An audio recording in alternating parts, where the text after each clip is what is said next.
concentrate. The professor was diagramming something on the board, but all Luke could see were images of himself and his family the last time they'd been together before September 11th. Little Maddie, holding her hands up to him. "Swing me, Uncle Luke, swing me." His parents, arm in arm in the background. "How's school, Luke? Have you heard from Reagan?" With broad strokes, the professor ran his eraser over the board, and the images in Luke's head disappeared.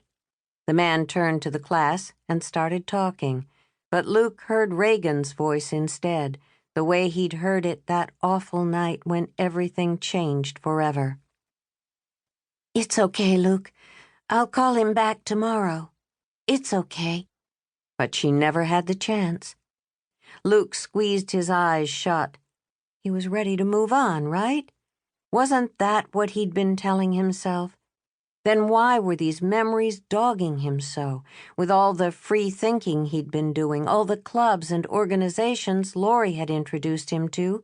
He should be consumed with life as it was, not as it had been. The professor changed his tone. He was saying something about foreign arms deals, but Luke wasn't paying attention. A conversation kept playing in his head, the one he'd had with his mother a few weeks ago. "You think you have it all figured out, Luke, but the Hound of Heaven isn't going to let you go this easily." "The Hound of Heaven?" Luke hadn't even tried to hide his frustration. His mother knew how he felt about God, so why couldn't she let it go? "The Spirit of God, Luke." Her voice held no apologies. "When someone strays from the Lord, it's usually the Spirit, the Hound of Heaven, that hunts him down and brings him back." The Hound of Heaven indeed. As if God, if there was a God, would care enough about Luke Baxter to chase him. Luke tapped the eraser of his pencil on his notepad. No, that wasn't why he felt this way. He narrowed his eyes and focused on the professor. What was the man babbling about? And why was everyone else taking notes? A tingling worked its way down his spine, and he shifted in his desk.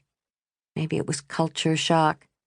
After a lifetime of holding to one set of beliefs, he'd done an about-face, and some kind of fallout was bound to come. That explained the pounding in his chest, the breathlessness that sometimes hit him square in the middle of a college lecture, and the constant stream of memories. Memories that had a vice grip on his mind and soul.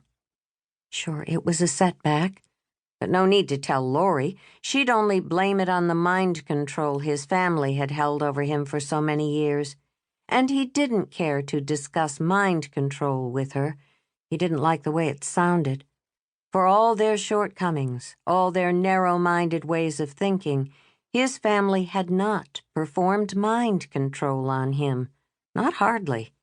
He'd been a willing participant, and though their beliefs were off base, his family loved him back then. They loved him still. That much he was sure of. But he was just as sure that he wanted to move on, to explore a world without absolutes and, what was it Laurie called it? An antiquated morality system. Yes, he was ready to move away from that. "Mr. Baxter, I expect you to answer me the first time I call on you." Luke jumped in his seat. Two students sitting near him stifled their snorts of laughter. "Excuse me, sir?" "I said." The professor's voice dripped sarcasm.